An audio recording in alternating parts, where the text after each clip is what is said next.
My buddy Byron Briscoe called me up when he said they're doing a Zoltar or a Zoltron movie. And I was like, oh, Zoltron, that sounds kind of funky. About 2 weeks before principal photography, we were still looking for a Zolar, and a young skateboarder came into our production office looking for a job, any job really. He was looking for the stunt coordinator. But when I walked into the office, Sarah Rogers, the first AD, was like, wow, I really like your look. Can you act? And I was like, I don't know, like I could try, I guess. And she was like, I want to introduce you to Carl, the director. And I was like, okay. My assistant director started banging on my door and said, you gotta see this kid, you gotta see this kid. So she brought me in there and he's like, I'm busy. And she's like, oh no, you really gotta meet him. And I was like, okay, if he's busy, don't worry about it.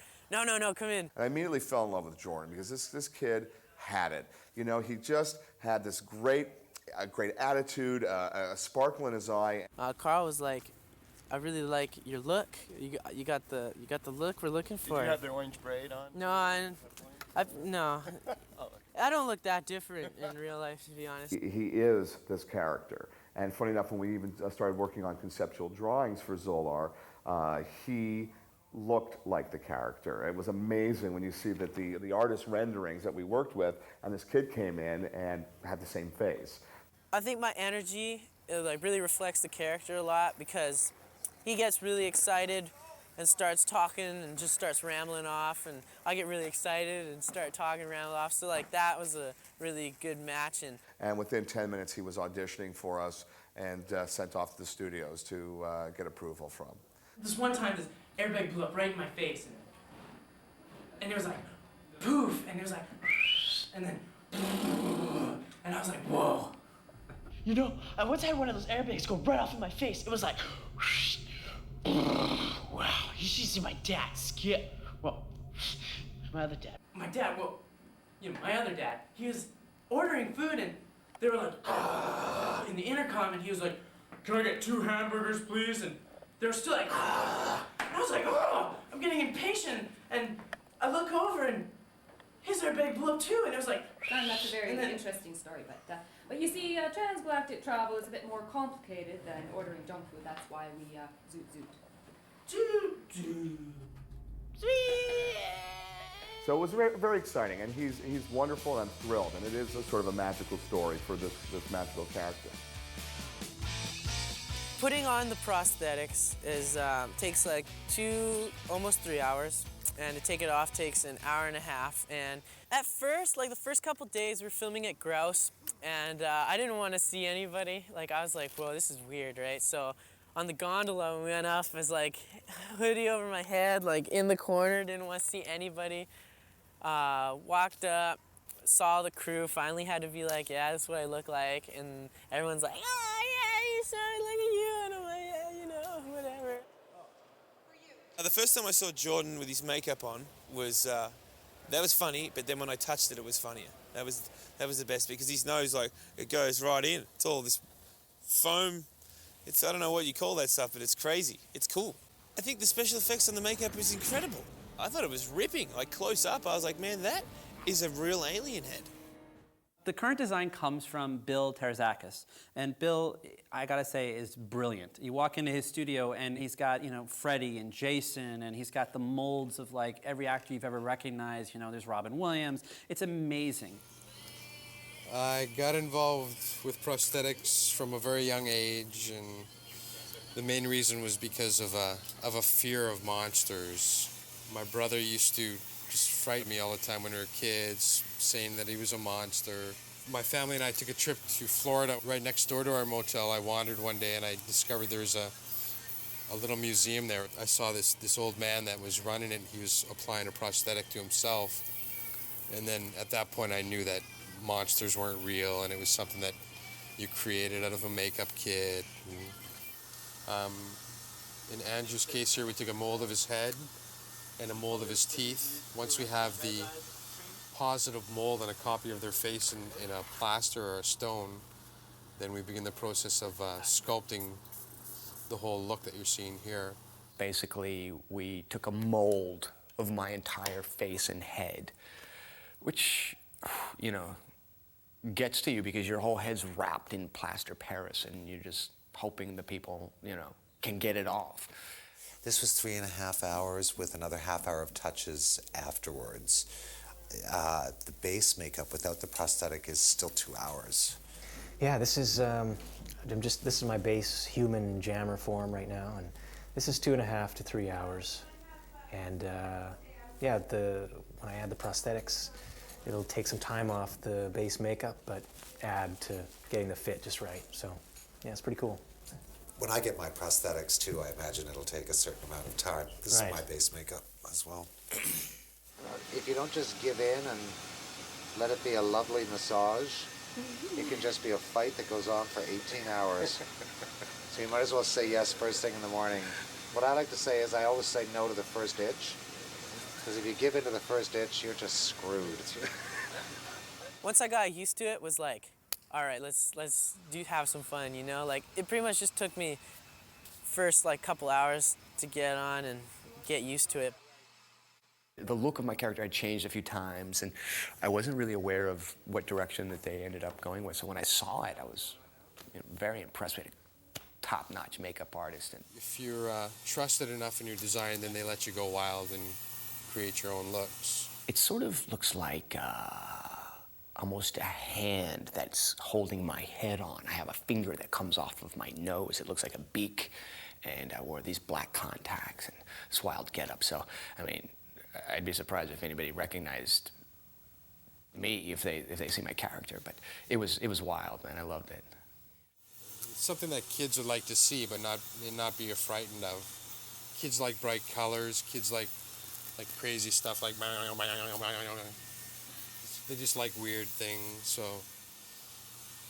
Zolar was hard to create a new design for. At one time, Carl had mentioned that he wanted the fingers to be a bulbous type finger with a bulb end.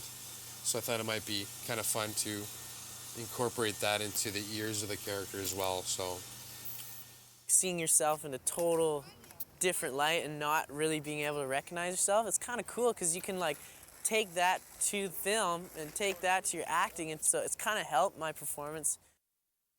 I had to develop a way to breathe, for the character to breathe. It sort of adds the alien elements to it, and it sort of put everything up. Not just this makeup, but any makeup is sort of one of the partners in performance. I think all the design team is a partner in your performance.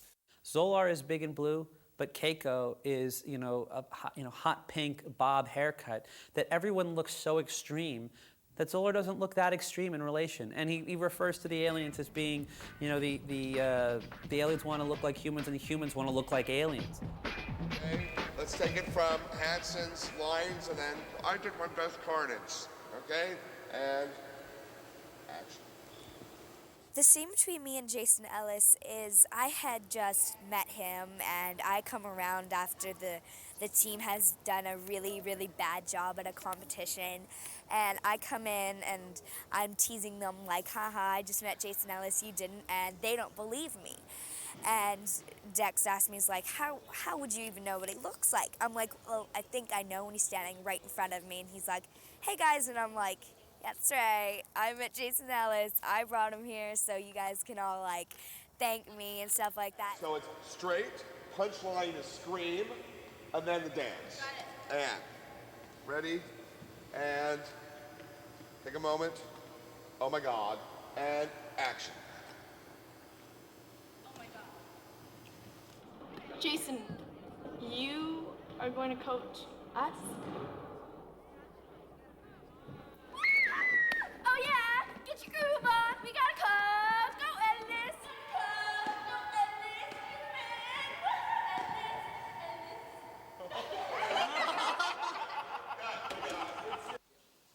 Okay, we're rolling. There's a lot of favorite scenes, but this one is particular because it really came from scratch. And it was very organic to where we were filming and everything else. And that came upon the copper mine.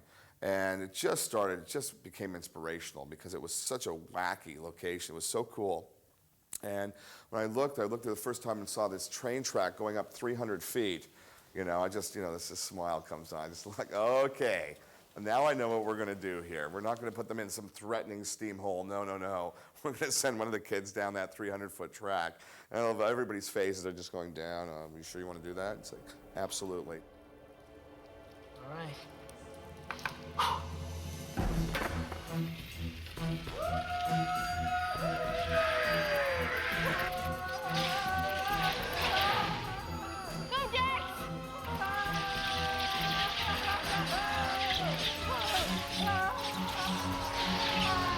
Where did you come up with that?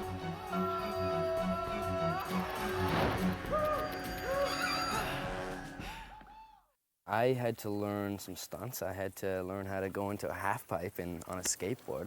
I used to skate when I was young, but it was all street skating. I'd never been in a pipe before. And so we went to the skate park out in Richmond and practiced in the pipes and stuff. So, which is pretty cool. I'm getting the hang of it. I'm pretty good now. I might be sponsored. Look out, Jordan.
I really want one of your, you know how you drove Andrew nuts yesterday by pushing him? Yeah. You have the little, open up. I like Carl because, you know, he's himself, and he's got that something about him that just makes him an excellent director, so he's really good. I don't buy it. Do it again. Sorry. Yeah, that's one of his, yeah, he'll say, BS, that's not, I don't buy it. Right. Well, we'd always bust them, and that's with everything. If they're lying to me, I'm the audience. I'm here to make sure that what the audience is seeing is what I wanted them to see, and that the actors are being truthful in any scene. And the kids have a tendency to figure out ways to try and cheat things. And no, we'll bust them for it. They're not allowed to do that. They're good sports about it. The fact that he calls us artists. Oh, yeah. I love that. That's really wonderful. Can I have the artist to set, please? Yeah, That's at great. first we're like, who is he talking about? Like, Yeah. where are the artists? Oh, Yeah, it's that's us. Yeah. Yeah. I want to cast you as Zolar, so I was like, And the, What do you think and of the rest Carl? is history. Carl's a little weird. Carl Gold, who's that? I think he was really the greatest choice there was. Yeah, we're his mouthpiece. Carl's great. Carl's a great director. It's really fun. Yeah, You're he's only awesome as to good as work you're with. only as good as your artists. He's really.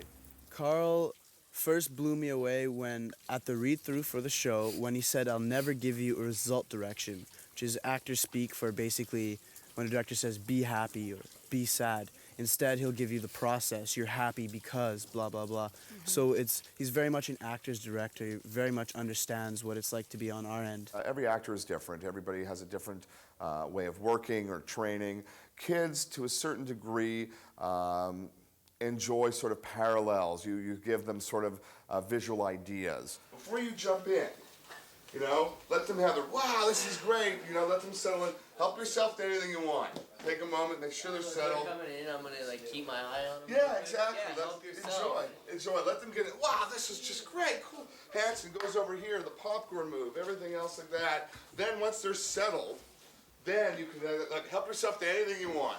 That's the cutoff point where they can stay busy and you can get into your action. But if they kids do things in the moment, and really that's all I ever want out of any performer is to be in that moment. Go ahead, Brett. Look at the lens again. He's very open to changing things, and he's aware of the moment that you're in as opposed to the moment that he wanted in rehearsal 3 days ago. He's aware of what's happening now and connected and able to improve the scene in the moment, which is a difficult thing for most directors to do. Carl rules. That dude made me really comfortable, and I'm not a big actor, as you can probably tell, and I was kind of nervous and a little bit uncomfortable at first, and he totally made me feel comfortable. And Carl probably could have sold cars to dead people. I mean, like, he has this energy about him that truly there's walls that love him because he can talk to anything. And I remember my first time meeting Carl. Carl sat across the table. I felt like he was going to literally reach across the table and tell me, I have to do this movie. And there was something so special about how much he cared.